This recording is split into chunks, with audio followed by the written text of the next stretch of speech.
கடலின் அடி ஆழத்தில் இருந்து கொண்டு முத்து சிற்பிக்குள் இருந்து கொண்டு சமுத்திரமா அது எங்கே இருக்கின்றது, அது இல்லவே இல்லை என்றதாம். இவ்வாறுதான் மனிதர்களும் என்கின்றது பாரசீக தத்துவம். ஒரு சிற்பியானது முத்துக்குள் இருந்து கொண்டு ஒரு முத்தானது சிற்பிக்குள் இருந்து கொண்டு அந்த சிற்பியானது கடலுடைய ஆழத்திலே அடியில் இருக்கின்றது, சுற்றிலும் நீர்தான் இருக்கின்றது. ஆனால் கேட்கின்றது, சமுத்திரமா அது எங்கே இருக்கின்றது, அது கிடையவே கிடையாது என்று சொல்லுகின்றது. இவ்வாறு தான் மனிதர்களும் என்று அந்த பாரசீக தத்துவம் எடுத்து அழகாக கூறுகின்றது. மனிதனும் இப்படிதான். கடவுள் தன்னை சுற்றி இருந்தாலும் கூட கடவுளா அவர் எங்கே இருக்கின்றார் என்று ஒரு கேள்வியோடு பல பேர் கடவுள் மீது நம்பிக்கை வைக்காமலேயே வாழ்ந்து இறந்து சென்றிருக்கின்றார்கள். ஆனால் ஒவ்வொரு முறையும் கடவுள் நான் உங்களோடு தான் இருக்கின்றேன் என்று யார் யாரெல்லாம் கடவுளை தேடுகிறார்களோ அவர்களுக்கு தன்னையே வெளிப்படுத்துகின்றார். அப்படி வெளிப்படுத்திய ஒரு நாள் தான் இன்றைய நாள், ஆண்டவரின் திருக்காட்சி பெருவிழா. கடவுள் தன்னையே வெளிப்படுத்துகின்றார். தன்னையே வெளிப்படுத்திய நாள். நாம் இன்றைய திருவிழாவை சற்று கூர்ந்து கவனித்தோம் என்றால், கடவுள் எல்லா மக்களுக்கும் உரியவர், இவர்களுக்கு தான் உரியவர் என்றெல்லாம் கிடையாது. ஆண்டவர் இயேசு பிறந்த பிறகு இந்த செய்தியானது யார் யாருக்கெல்லாம் அறிவிக்கப்படுகின்றது என்பதை பாருங்கள். இந்த 3 ஞானிகள் யார் என்று மிக தெளிவாக கொடுக்கப்பட்டிருக்கின்றது. கீழ் திசை நாடுகளில் இருந்து வந்தவர்கள், இவர்கள் யூதர்கள் அல்ல. ஆண்டவர் இயேசு கிறிஸ்து யூத குலத்திலே பிறக்கின்றார், ஆனால் இவர்கள் யூதர்கள் அல்ல.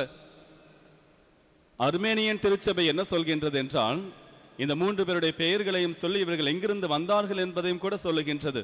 கத்தோலிக்க திருச்சபையில் உள்ள அர்மேனியன் திருச்சபை.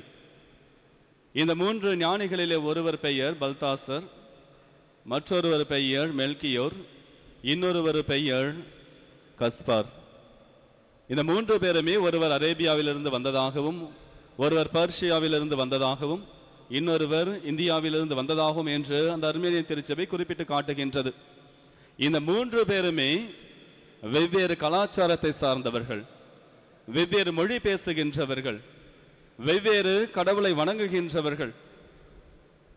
இவை அனைத்தும் வித்தியாசமாக இருந்தாலும் கடவுள் ஆண்டவர் இயேசு பிறந்த பொழுது இவர்கள் அனைவருக்குமே வெளிப்படுத்தப்படுகின்றது. மீட்பர் பிறந்திருக்கின்றார், இரட்சகர் பிறந்திருக்கின்றார், இந்த மனுகுலத்தை காப்பாற்றுவதற்காக என்று கடவுளால் அனுப்பப்பட்டவர் பிறந்திருக்கின்றார் என்பதை அவர்களும் அறிந்து கொள்கிறார்கள். கடவுள் தன்னை அனைவருக்கும் வெளிப்படுத்துகின்றார். யார் யாரெல்லாம் உண்மையாக தேடுகிறார்களோ, யார் யாரெல்லாம் உண்மையாக தேடுகிறார்களோ அவர்கள் அனைவருக்குமே கடவுள் தன்னை முழுவதுமாக வெளிப்படுத்துகின்றார். தீய எண்ணத்தோடு தேடுகின்றவர்களுக்கு கடவுள் தன்னை வெளிப்படுத்துவதே கிடையாது. இந்த 3 ஞானிகளும் வெவ்வேறு இடத்தில் பிறந்தாலும் ஒரே நோக்கத்திற்காக என்று கடவுளை தேடி கிளம்புகிறார்கள். ஏதோ ஒரு இடத்திலே மூவரும் ஒன்றாக சேருகின்றார்கள்.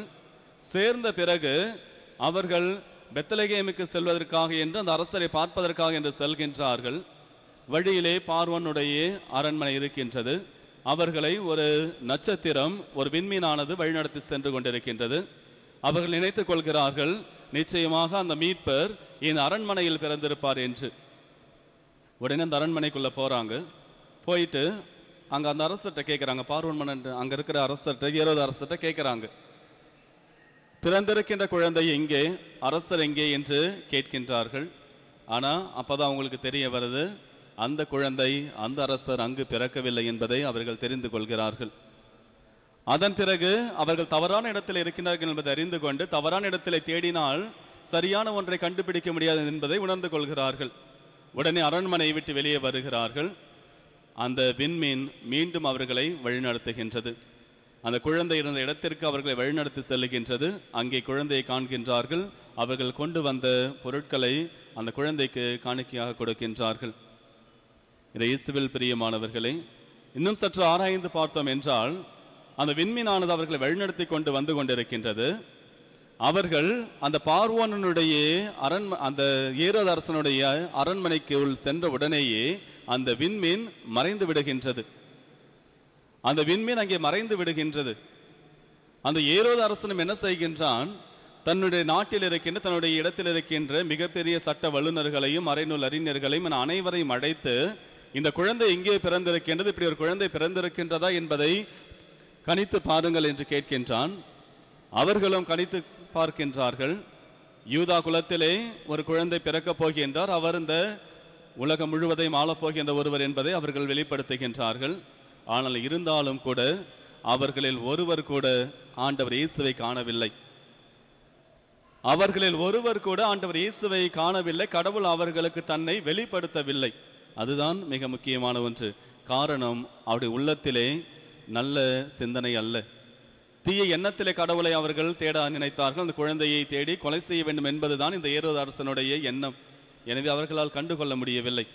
ஆனால் நல்ல எண்ணத்தோடு கடவுளை தேடி வந்த இவர்கள் கடவுளை கண்டுகொண்டார்கள். மத்தேயு நற்செய்தி மிக அழகாக நமக்கு சொல்லுகின்றது. 5வது அதிகாரம் 8வது வசனம் நமக்கு சொல்லுகின்றது, தூய்மையான உள்ளத்தோர் பேறு பெற்றோர், ஏனெனில் அவர்கள் கடவுளை காண்பார்கள். தூய்மையான உள்ளத்தோர் பேறு பெற்றோர், ஏனெனில் அவர்கள் கடவுளை காண்பார்கள். கடவுள் தன்னை ஒவ்வொரு நாளும் வெளிப்படுத்தி கொண்டுதான் இருக்கின்றார். யார் யாரெல்லாம் இந்த தூய்மையான உள்ளத்தோடு கடவுளை தேடுகின்றார்களோ அவர்கள் நிச்சயமாக கடவுளை கண்டுகொள்வார்கள். அதுதான் நிதர்சனமான உண்மையும் கூட. ஒரு ஞானி மக்களுக்கு நிறைய நற்போதனைகளை அளித்து கொண்டிருக்கின்றவர். அந்த இடத்திற்கு ஒரு மிகவும் படித்த ஒரு மனிதர் செல்கின்றார். அங்கே சென்று அந்த ஞானியை சந்திப்பதற்காக என்று அமர்ந்திருக்கின்றார். வெகு நேரமாகியும் அவர் வரவில்லை. கொஞ்ச நேரம் காப்பதுக்கு அப்புறமா அந்த ஞானி வீட்டுக்குள்ளேருந்து வெளியே வராரு. வந்தவுடன் எல்லாரும் இருக்கிறாங்க, எல்லாரும் வணக்கம் சொல்கிறாங்க, பேசுகிறாங்க. அப்போ இந்த மனிதர் அவரை பார்த்து கேட்குறாரு, கடவுள் இருக்கிறாரா இல்லையா, கடவுள் இருக்கின்றாரா இல்லையா என்ற கேள்வியை எடுத்து வைக்கின்றார். அதுக்கு உடனே அந்த ஞானி சொல்கிறாரு, இதில் என்ன சந்தேகம், இவ்வளோ நேரம் நான் எங்கள் வீட்டுக்குள்ளே கடவுள் கூட தான் பேசிக்கிட்டு இருந்தேன், இப்போ தான் அவர் கூட பேசிட்டு அங்கேருந்து நான் வரேன் அப்படின்னு சொல்கிறார். உடனே அங்கே இருந்தவங்கெல்லாம் சிரிச்சிட்டாங்க. உடனே இந்த மனிதருக்கு கொஞ்சம் கியூரியாசிட்டி அதிகமாகி கோபமும் வந்து சொல்கிறாரு, இப்போ தான் பேசிட்டு வந்தீங்க அப்படின்னா அந்த கடவுளை எனக்கு காட்டுங்க, நானும் அந்த கடவுளை பார்க்கணும் அப்படின்னு சொல்லி கேட்குறார். உடனே அங்கே இருக்க நினைக்கிறாங்க, ஐயோ இந்த ஞானி மாட்டிக்கிட்டாரு போல இருக்கு, இப்போ தான் கடவுளை காட்ட சொல்லிட்டாரு, எப்படி காட்ட போகிறாருன்னு தெரியலையே அப்படின்னு சொல்லி எல்லாம் யோசிக்கிறாங்க. அந்த நேரத்தில் இந்த ஞானி அந்த மனிதனிடத்தில் திரும்பி கேட்குறார், நீங்கள் யார் அப்படின்னு கேட்குறாரு. உடனே அதுக்கு அவர் சொல்கிறாரு, நான் ஒரு ரொம்ப ஃபேமஸான ஒரு மிகப்பெரிய ஒரு மருத்துவர், அவர் பெரிய டாக்டர் அப்படின்றாரு. அப்படியா அப்படின்றாரு. அதுக்கப்புறம் உங்களுக்கு மருத்துவத்தை பற்றி என்ன தெரியும் அப்படின்றார். எனக்கு மருத்துவத்தை பற்றி எல்லாமே தெரியும், ஏறக்குறைய நான் எல்லாத்தையுமே படிச்சிருக்கிறேன், எங்கள் ஏரியாவிலே நான் தான் ஒரு மிகப்பெரிய மருத்துவர், எனக்கு எல்லாம் தெரியும் அப்படின்னு சொல்லிட்டு அந்த இடத்துல ரொம்ப கம்பீரமாக சொல்கிறார். அப்போ உடனே இந்த ஞானி சொல்கிறாரு, அப்போ உங்களுக்கு மருத்துவத்தை பற்றி எல்லாம் தெரியும் அப்படின்னு சொன்னீங்க அப்படின்னா என்னையே நீங்கள் உடனே டாக்டர் ஆக்குங்க அப்படின்றார். உடனே அதுக்கு அந்த டாக்டர் சொல்கிறாரு, அது எப்படி முடியும், டாக்டர் ஆகணுன்னா அதுக்கு நிறையா படிக்கணும், நிறைய ட்ரைனிங் இருக்குது, நிறைய நூல்கள் வாசிக்கணும், அதெல்லாம் படிச்சுட்டு வந்தால் தான் நீங்கள் ஒரு டாக்டர் ஆக முடியும், உடனே ஆக்குங்கன்னா எப்படி ஆக்கத்து அப்படின்னு சொல்லி கேட்குறார். அதுக்கு அந்த ஞானி சொல்கிறாரு, ஏன்பா ஒரு சாதாரண டாக்டர் ஆகணுன்றதுக்கு எவ்வளவு படிக்கணும், எவ்வளவு காலம் ட்ரைனிங் போனெல்லாம் சொல்லிக்கிட்டு இருக்கிற, ஆனால் கடவுளை பார்க்கணுன்னா மட்டும் உடனே காட்டுன்னு கேட்குறீ, அது மட்டும் எப்படி முடியும் அப்படின்னு சொல்லி அந்த மருத்துவரை பார்த்து கேட்கின்றார். இயேசுவில் பிரியமானவர்களே, கடவுள் தன்னை ஒவ்வொரு நாளும் வெளிப்படுத்தி கொண்டு தான் இருக்கின்றார். ஒவ்வொரு மனிதனுக்கும் தனித்தனியாக வைத்திருக்கின்றார். எல்லாருக்கும் ஒரு சிலபஸ் இருக்கு. கடவுளை யார் எந்த விதத்தில் தேடுகின்றார்களோ, எப்படி தேடுகின்றார்களோ அவர்களுக்கு தகுந்தார் போன்று தன்னை கடவுள் வெளிப்படுத்தி கொண்டே இருக்கின்றார். ஆனால் நாம் தூய்மையான உள்ளத்தோடு கடவுளை தேடுகின்ற பொழுது நிச்சயமாக நம்மால் கண்டுகொள்ள முடியும்.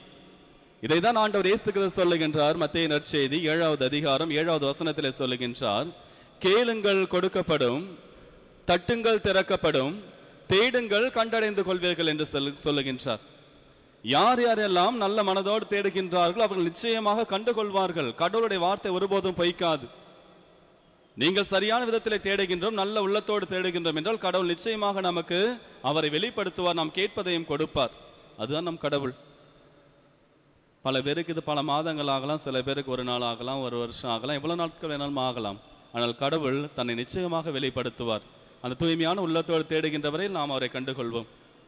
அதற்கு அடுத்ததாக இந்த ஞானிகளிடத்திலிருந்து ஏராளமான நற்பண்புகளை நாம் எடுத்துக்கொள்ளலாம். ஆனால் ரொம்ப முக்கியமான ஒன்று அந்த ஒற்றுமை, ஒரே எண்ணம். வெவ்வேறு இடத்தில் பிறந்தவர்கள், வெவ்வேறு மொழி பேசக்கூடியவர்கள், வெவ்வேறு கலாச்சாரத்தை சார்ந்தவர்கள், வெவ்வேறு மதத்தை சார்ந்தவர்கள், ஆனால் 3 பேரும் ஒன்றாக இணைந்து அவர்கள் தங்களுடைய அந்த ஒரே ஒரு நோக்கத்திற்காக என்று செயல்பட்டு செல்லுகின்றார்கள். அதுதான் ஒற்றுமை. கடவுள் ஒற்றுமையை விரும்பக்கூடியவர். கடவுள் எப்பொழுதும் பிளவை விரும்பக்கூடியவர் அல்ல. இந்த 3 பேரும் எந்த இடத்திலோ பிறந்தாலும் கூட ஒன்றாக சேர்ந்து பயணிக்கிறார்கள். ஒன்றாக சேர்ந்து பயணிக்கின்ற பொழுது கடவுளை கண்டுகொள்ளுகின்றார்கள். நம்முடைய வாழ்க்கையிலும் அதை தான் கடவுள் எதிர்பார்க்கின்றார். எங்கேயோ பிறந்தவர்களை எல்லாம் கடவுள் ஒன்றாக சேர்க்கின்றார். திருமணம் என்பதன் வழியாக சேர்க்கின்றார். ஒரு குடும்பத்தை உருவாக்குகின்றார். அந்த குடும்பத்திலே அனைவரையும் ஒற்றுமையோடும் மகிழ்ச்சியோடும் சமாதானத்தோடும் அன்போடும் வாழ வைக்கின்றார். இவர்கள் ஒற்றுமையாக வாழ்ந்து கடவுளை தேட வேண்டும் என்பதுதான் கடவுளுடைய எண்ணம். ஆனால் இன்று நாம் எப்படி வாழ்ந்து கொண்டிருக்கின்றோம் என்று சிந்தித்து பாருங்கள். குடும்பங்களிலே ஒருத்தர் என்கிட்ட வந்து சொன்னார் ஒரு தடவை, ஃபாதர், நான் எங்கள் அப்பாவுக்கும் அம்மா கூட பேசி 15 வருஷம் ஆகுது ஃபாதர் அப்படின்றார். தன்னை பெற்று வளர்த்த தன்னுடைய தாய் தந்தை இடத்திலே பேசி 15 வருஷம் ஆகுதுன்றார். அப்போ நான் உடனே அவரை பார்த்து கேட்டேன், என்ன சார் சொல்கிறீங்க அப்படின்னு. அவனா உடனே அவர் அழுதுட்டார். அப்போ அவர் சொன்னார், நான் சண்டை போட்டுட்டு வந்தேன், 1 மாதத்தில் எப்படியாவது எங்கள் அப்பா அம்மாட்ட பேசலான்னு நினச்சேன். அப்புறம் கொஞ்ச நாளுக்கு அப்புறம் என் மனசு இடம் கொடுக்கல. அப்புறம் இன்னும் கொஞ்ச நாள் போச்சு, 1 வருஷம் ஆச்சு, அப்புறம் 2 வருஷம் ஆச்சு. அதுக்கப்புறம் இதுக்கப்புறம் எப்படி எங்கள் அப்பா அம்மாவை பார்த்து பேசுதுன்னு சொல்லி அப்படியே கடந்து 15 வருஷத்துக்கு மேலே ஆயிடுச்சு ஃபாதர் அப்படின்னு சொல்லிட்டு கண்ணீர் துளிகளோடு சொல்கிறார்.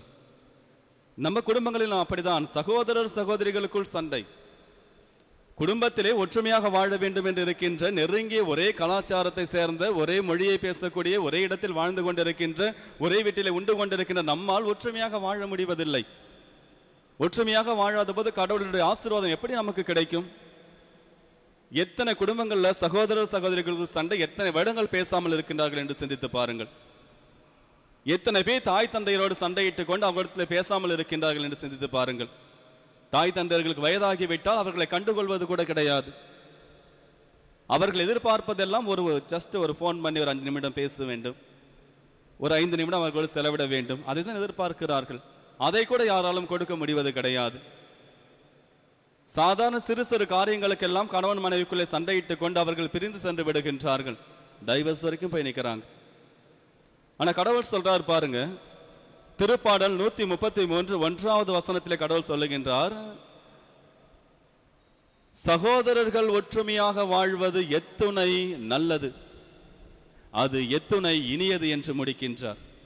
சகோதரர்கள் ஒற்றுமையாக வாழ்வது எத்துணை நல்லது, அது எத்துணை இனியது என்று முடிக்கின்றார். ஆக கடவுள் நம்மை ஒரு குடும்பமாக வைத்திருக்கின்றார் என்றால் நாம் ஒற்றுமையாக வாழ்ந்து அவரை தேட வேண்டும். நாம் ஒற்றுமையாக வாழ்ந்து அவரை தேடுகின்ற பொழுது அவருடைய ஆசீர்வாதங்களும் கிடைக்கும், நாம் அவரை கண்டுகொள்ள முடியும். அதுதான் மிகவும் நல்லது என்று சொல்லுகின்றார். அதுதான் மிகவும் இனியது என்றும் கூட சொல்லுகின்றார்.